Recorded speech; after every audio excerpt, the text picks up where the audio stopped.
Maqaa Abbaa kan Ilmaa Hafuura Qulqulluu Waaqayyo tokko. Ameen.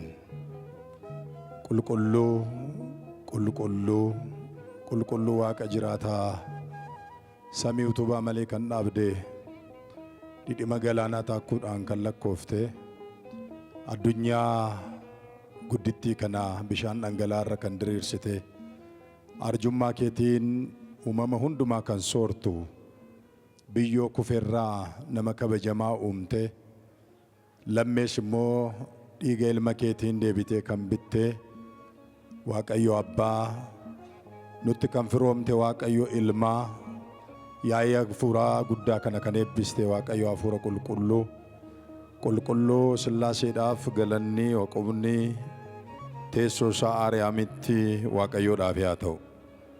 Baga geessan.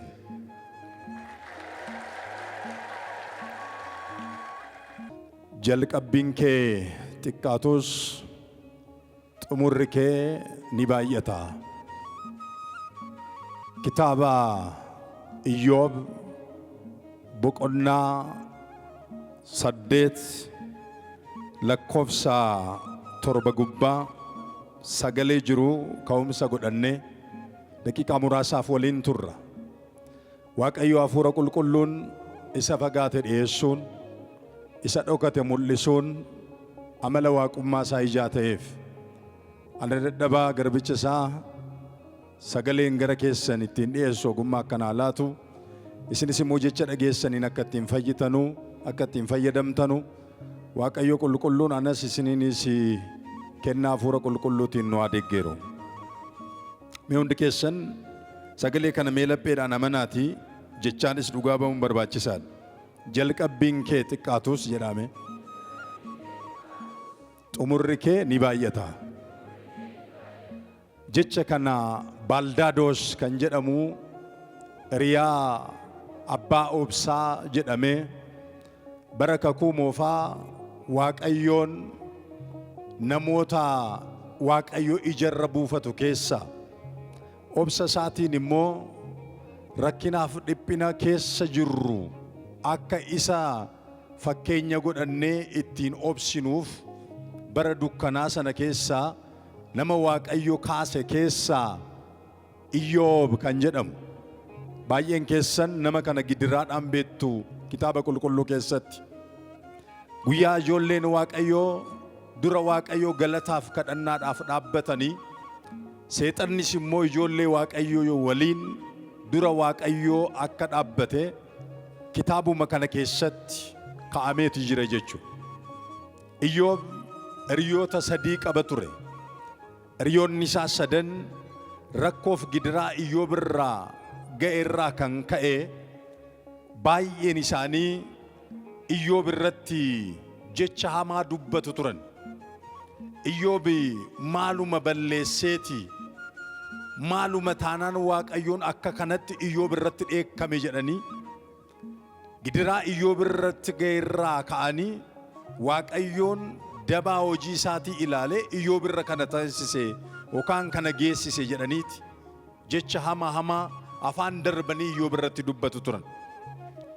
Sanuun modhii isaatii qaama isaa kan taate haati warraa Iyyoob illee Waaqa akkatti si dhiphise kana haga maal si godhutti eegdaa silaa si madeesse silaa si raammeesse silaa namaa gadi si taasise abaarteen duutu'oo ittiin jette. Waan gaarii Waaqayyoon biraati akkuma eebbaan fudhanne akkuma galataan fudhanne hamaan immoo yeroo nurra qaqqabu kanarrattis Waaqayyoon galateeffachuun barbaachisaadha. Qulqulluun Phaawulos gaddaafis gammachuudhaafis arguudhaafis dhabuurrattis Waaqayyoon waan maraafu galateeffadha akkuma jedhe Iyyoobi gidiraa keessa taa'ee nama galataati. Waaqayyo hunda keenya bara jireenya keenya obsaanii nuu miidhagsee arraba keenya immoo galataan akka nuuf guutu eeyyama isaa nuuf haa ta'u. Egaa Iyyoob jireenyi ilma namaa qabsoo cimaa akka ta'e hiriiras immoo akka ta'e Waaqayyo seenaa namaa jijjiiruu akka danda'u dubbateetu hiriyoota isaatti deebise. seexanni waan isin ajaa'ibu kallatti arfanirra deemee nama hundumaa ilaalee Iyyoobiin isa arge yaa Waaqayyoo lafa hundumaa waliinan ga'e. Laalaa seexanni kallatti arfaniinu kan inni imalee fi gaarummaa namootaa, tola namootaa, gaarummaa namootaa Waaqayyoon fuulduratti dubbachuuf yookaan agarsiisuuf odoo hin taane gufachiisuuf ture jechuudha. Iyyoob balaa ammana hin jedhamne akka qaama isaarra ga'uuf seexanni shoora olaanaa tokko raawwateera. Balleessuudhaaf seexanni humna qabu hundumaa fixatee Waaqayyoon dura dhaabbate. Sirumaa ijji seexanaa waan gaarii ilaaluu hin danda'u. Qajeelaan seexana biratti daba. Miidhagaan seexana biratti fokkisaadha. Dhugaan seexana biratti soba. Gaariin seexana biratti hamaadha. Kanaaf maal jedhee yaa Waaqayyo nama tokkoon naanna'ee dhabee namni si galateeffatu namni akka garaa kee hin jiru jedhee Waaqayyoon duratti dubbannaan garbicha koo Iyyoobiin hin argine yoo jedhe Waaqayyo. Inni Iyyoobiin ilaale Waaqayyo hunda keenya nu haa ilaalu. Nama gaarummaa qaba. Iyyoob bara sana odoo hin himataminiin fuuldura, odoo seexanaan ammeenyi isarra hin ga'iniin fuuldura Iyyoobii bifi isaas gaarii ture, qaamni isaas guutuu ture, maatiin isaas qabeenyi isaas guutuu ture, fardeen isaa, gaalli isaa, hoolonni isaa, re'oonni isaa, loon isaa lakkaa'amanii hin dhuman turan. Gumbii isaa keessa midhaan guuteera. Qaama isaarra fayyaan guuteera. Mana isaa keessa ijoolleen isaa guutaniiru. Homtuutti hin hir'anne. Dhuma irratti seexanni Iyyoob kan inni si galateeffatu maalitti hir'iste odootti hir'ateera ta'eeti seexanni Iyyoob akka hin galateeffanne Waaqayyotti hime jechuudha. Waaqayyoon immoo laphee Iyyoob beeka. Namni fuula ilaalaa Waaqayyoon immoo keessa ilaala. Saamu'eel raajichi fuuldura Daawit maatii Daawit yeroo dhaabbate Aminaadaabii fi Eeliyaabiin fuula isaanii ilaale Daawit isa daa'ima sana akkuma inni dagate. Sanuu immoo Daawit ija raajaa Waaqayyo Saamu'eel qofaan odoo hin taane ija maatii isaatiin illee nama dagatamedha.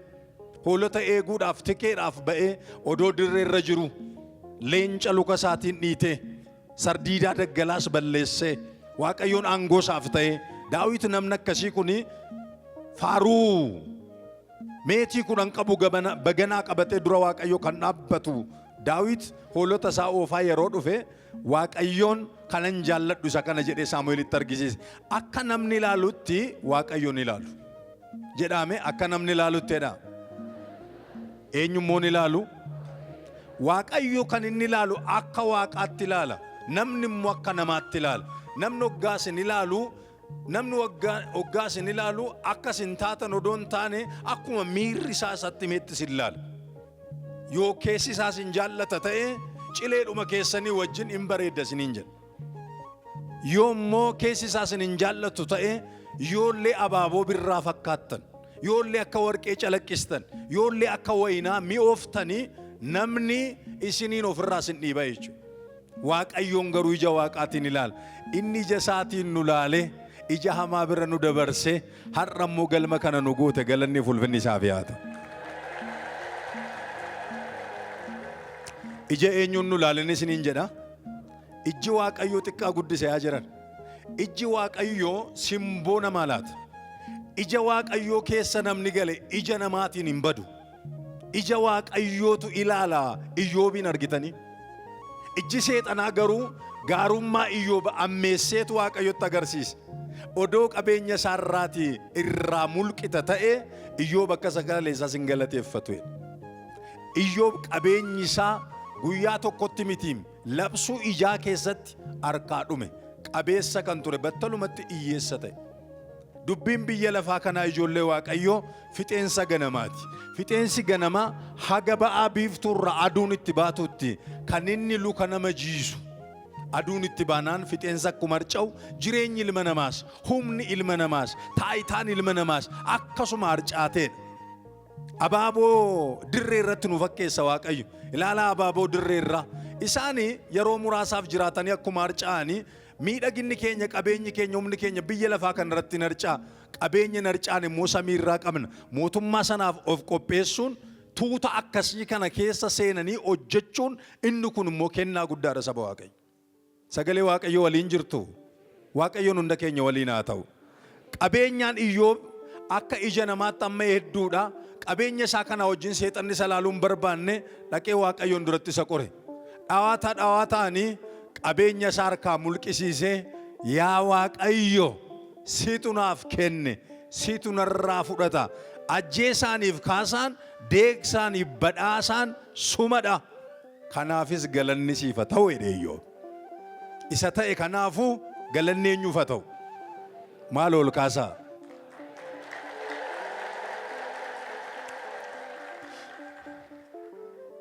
Waldaa duuka bu'ootaa keessatti Waaqayyoon Waaqa galataa ta'uu isaati himama. Duuka bu'oonni Waaqayyoon galateeffachuudhaan, oolmaa Waaqayyoo odeessuudhaan, dachee akka hadhoofte kanaa akka dammaatti mi'eessaniiru. Dachee cilee fakkaattee gurraachofte kanaa akka urjiitti addeessaniiru. Waaqayyotti wanna kooluu galaniif abbootiin keenya darban sun. Iyyoob qabeenya isaas dhabe sa'a keenya waliin deemuudhaaf. Qabeenya isaa dhabe, fayyaa isaas dhabe, waan hunduma irratti guddina Waaqayyoo labsuu jalqabe. Waan hunduma irratti Waaqayyo guddaadha. Eenyutu guddaadha? Humna keenya caalaa, qabeenya keenya caalaa, beekumsa keenya caalaa, isa nu caalu caalaa Waaqayyotu guddaadha. Guddina Waaqayyoo Iyyoob labse. Iyyoob hundumaa dhabe waan isin ajaa'ibu dhuma irratti qaama isaatirraa dhume. Qaamni Iyyoob madaadhaan rukutame. Hiriyoonni isaa, maatiin isaa irraa fagaatanii yeroo kana abdiin Iyyoobittuma fufe. Faaruu Daawit, faaruu 24 lakkoofsa 3 gubbaa irratti hoggaa laallu namni Waaqayyoon abdii taasifatu gonkumaa hiillee ya'u jedhamee barreeffame. Namni Waaqayyoon abdii taasifatu, namni Waaqayyoon hirkoo taasifatu kana qofa miti. Raajii Naahom boqonnaa tokko lakkoofsa 7 irratti Waaqayyo gaariidha, guyyaa gidiraa immoo hirkoodha. Gaarummaan Waaqayyo guyyaa gidiraati. Gaarummaan Waaqayyo guyyaa iyyuma keenyaa dureessummaa isaatu calaqqisa. Guyyaa dadhabina keenyaa guddina isaatiif jabina isaatu calaqqisa.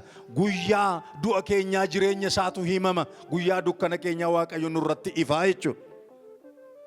Iyyoob kana hundumaa dhabe Waaqayyoon galateeffate. Sanuu maal jedha Iyyoob boqonnaa 33 lakkoofsa 14 gubbaa irratti Waaqayyo karaa tokkoonis karaa kan birootiinis jedha. Qabeenyaanis itti dubbata, dhabeenyaanis itti dubbata, qeenxeedhaanis itti dubbata, tuutaanis itti dubbata, argachuudhaanis dhabuudhaanis guddina Waaqayyootu mul'ata jedha abbaan keenya Iyyoob. Sana qofa miti. Kanarratti guddina Waaqayyoo labsee Waaqayyo karaa tokkoonis karaa kan birootiinis ni dubbata, ni hojjeta, namni garuu hin hubatu jedha. Gidiraa kana guddaa boodaa Baldaadoos hiriyaan Iyyoob dubbatee gadi dhufee kitaaba Iyyoob boqonnaa 8 lakkoofsa 7 gubbaa irra gaafa ga'u jalqabbiin kee xiqqaa ta'uushii xumurri kee ni baay'ata.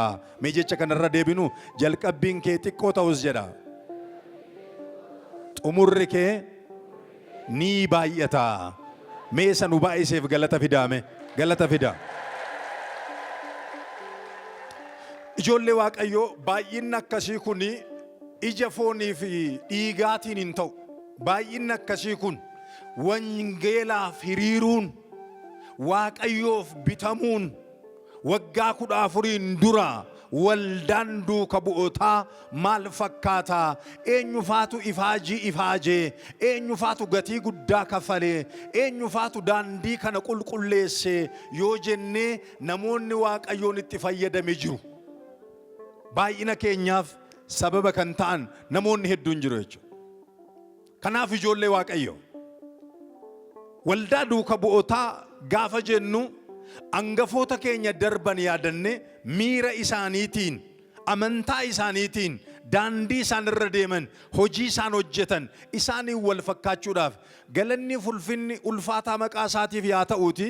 Fayyisaaf qorichi keenya gooftaan Iyyasuus Kiristoos gara biyya lafaa gaafa dhufe, seenaa addunyaa kana jijjiiruuf gaafa dhufe, Iyyasuus Kiristoos maal godheera yoo jettanii muka keessaa filatanii taabotaa fi nama keessaa filatanii gulantaa fi akkuma jedhan Waaqayyo namoota hedduu gidduudha bartoota 12 filate. Bartoota meeqa filate? Sanuu 12 keessaa tokko gochaa isaatiin seexana isin keessaa tokko jedhe Gooftaan. Yihuudaan oolmaa seexanaatiif geejiba ta'e, yaada seexanaatiif geejiba ta'e, Gooftaa isa du'a irraa isa kaase, isa salphina irraa isa kabaje, isa badiisa irraa isa deebise, qarshii 30tti dabarsee wanna gurgureef harka isaa waciitii keessatti isa waliin tuqatee kan nyaate Yihuudaan Gooftaa isaa dabarsee akka laatu dursee raajii irratti dubbatee jira. Namoonni 12 kuni kallatti arfan kana ixaan qooddatanii isa haphate akka gabbisan, isa fagaate akka dhiyeessan, isa abaarame akka eebbisan, isa immoo namanne immoo cuuphanii akka baay'isan. Keessumattuu wangeela Maatiyos boqonnaa 28 lakkoofsa 19 irratti deema addunyaa handaara lafaa hundumaa waliin gaa maqaa abbaa ilmaa hafuura qulqulluutiin cuuphaa bartoota koo taasisaa. Maal koo taasisaadha? Kanaaf akka baay'isaniif isaanii horsiisota buloodha. Horsiisanii kan bulan, sagalee Waaqayyootiin kan horan, sagalee Waaqayyootiin kan baay'isan.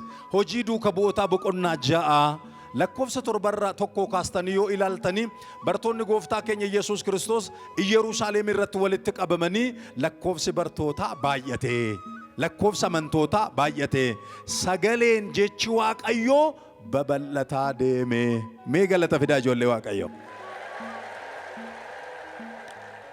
Namoota 12 keessaa ixaadhaan kan dhufee darbe hafuurri qulqulluun kan isa laale Toomaas bakka Yihuudaa bu'ee inni lakkoofsa bartootaatti makame, inni kan maphate, kan gabbisu, kan fagaate, kan dhiyeessu ta'e irratti ida'amee jira. Bartoonni Gooftaa Yesuus Kiristoos Yerusaalem keessatti baay'achaas deeman. Jechi Waaqayyoo babal'achaas deeme. Jechi Waaqayyoo maal ta'aa deeme? Waldaa kana keessatti jechi Waaqayyoo babal'ataa deemu.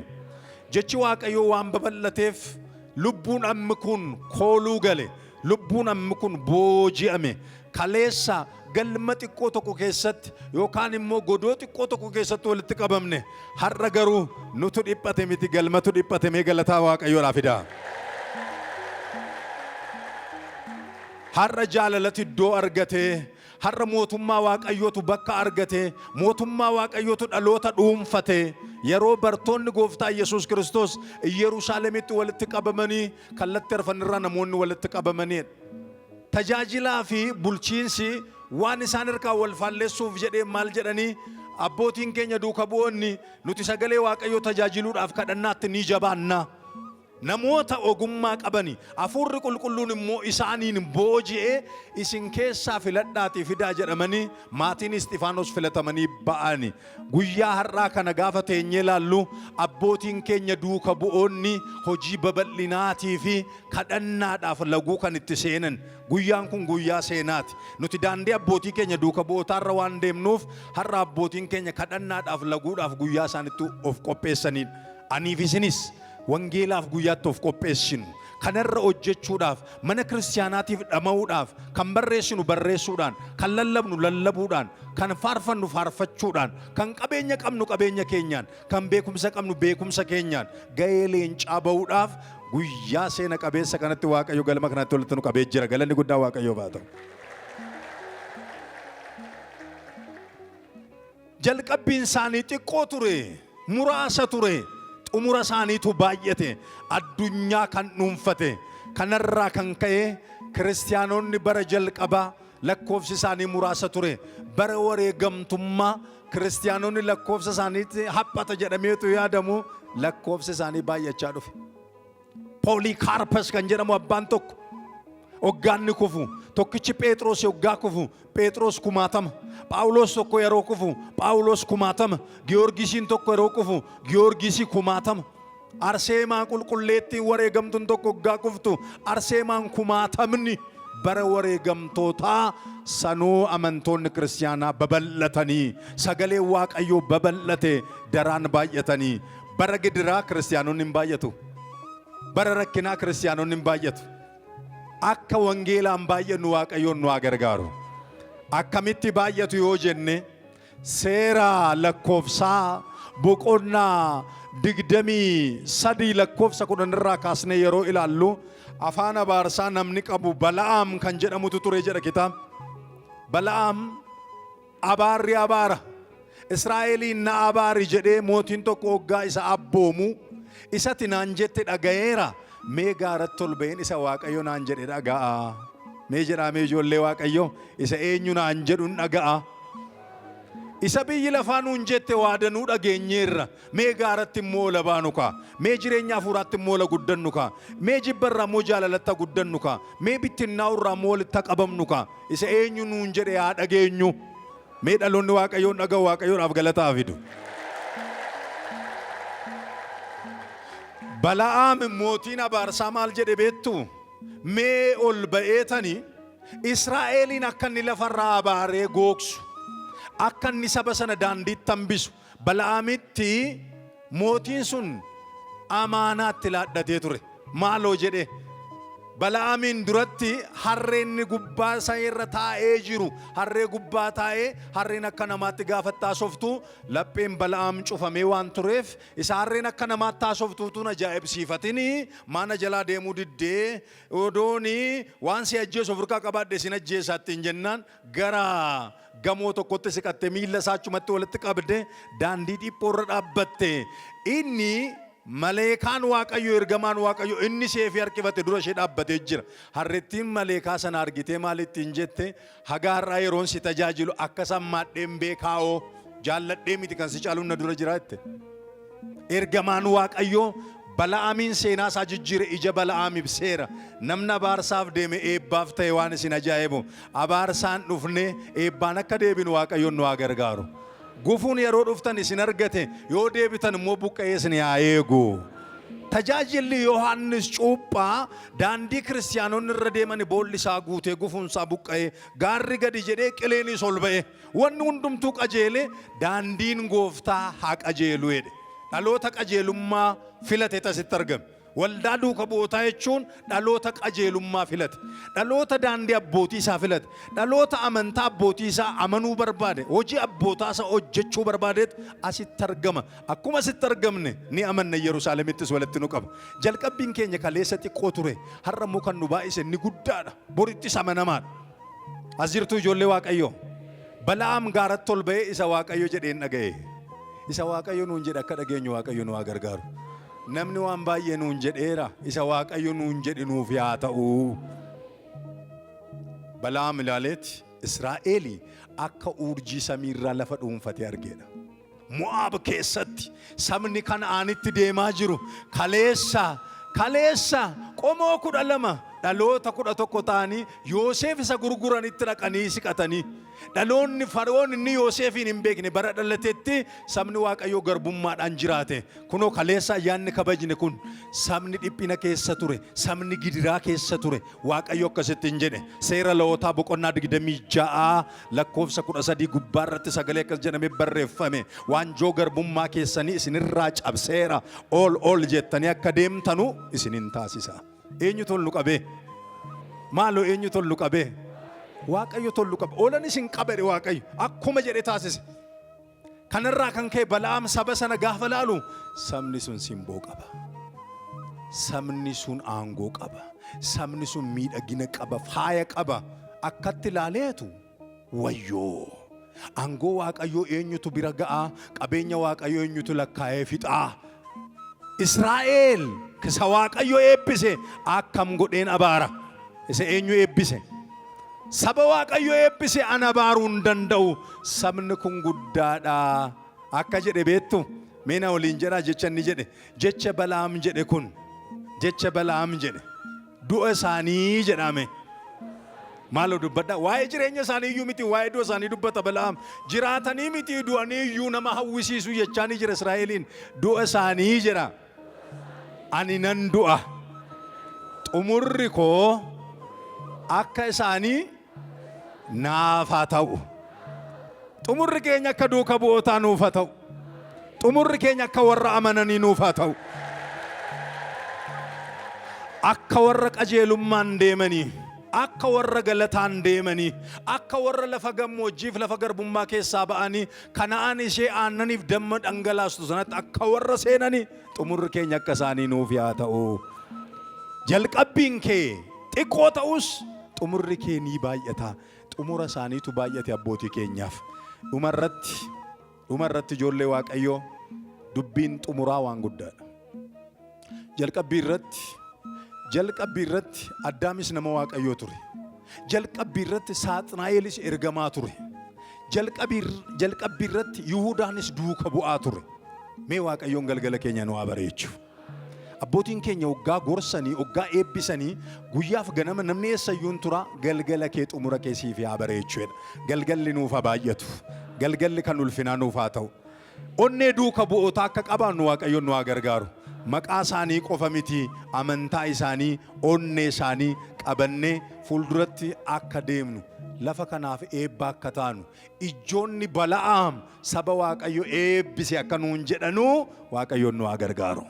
Bala'aam Mo'aab irratti kan arge sabni sun socho'ee saba galaanni saaqameef ulee Museetiin galaanni rukutame akka gamoo dhaabbate sabni sun hoggaa ce'u sabni kondoofaadhaaf loltuu qabatee deemu Fara'oon dhidhimni isaa galaana keessatti ta'e sabni sun kakuu Waaqayyoo baadhatee guyyaa 7 Iyyaarikoo naanna'e gamoon akka dhadhaabaqee bishaan immoo akka gamoo dhaabbate kan ce'ee fi gamoo dhangalaasee saba seene sana akka nu taasisu nutis cubbuu dhangalaasne hamaa dhangalaasne dhaaltuu mootummaa isaa faarfattu maqaa isaa akka taanu Waaqayyoon nu haa gargaaru. Xumurri namaa yeroo bareedu gaariidha. Waaqayyoon xumura hunda keenya haa bareechu. Nuti hundumti keenya kitaaba saaqame taane jaalala waldaa duuka bu'ootaa ilaalaa, tokkummaa waldaa duuka bu'ootaa ilaalaa, tajaajila waldaa duuka bu'ootaa ilaalaa haa jedhamu. Waldaan duuka bu'ootaa hanga andaara baadiyyaatti qaqqabee jira. Tajaajilli kaleessaa sun itti hafuufu. Tajaajila kennaa mana kiristaanaatiif kennu inni guddaan of kennuudha. Saniin booda qabeenya keenya, yeroo keenya, humna keenya, beekumsa keenya silaannee gumaacha nurraa barbaachisu akka laannu Waaqayyoon nu haa gargaaru. Jaalala Kiristoos irraa addaan hin baanu jedhaniiru abbootiin keenya duuka bu'oon. Nutis jaalala Kiristoos irraa odoo addaan hin ba'in jaalala isaatiin qabamne hojii mana kiristaanaadhaaf barbaachisu. Dhaloota kanaaf dhugaan isiniin jenna waan gaarii kan nutti argisiisu eenyu lapheen nama hundumaa hamaa ta'eera. Ani laphee kootiin qalbii kootiin sodaadheera. Yaa Waaqayyo na oolcheera Daawit. Barammaa kana waan gaarii ilaaluutu dhabame. Ijji namaa waan gaarii argaa hin jiru, gurri namaa waan gaarii dhagaa hin jiru.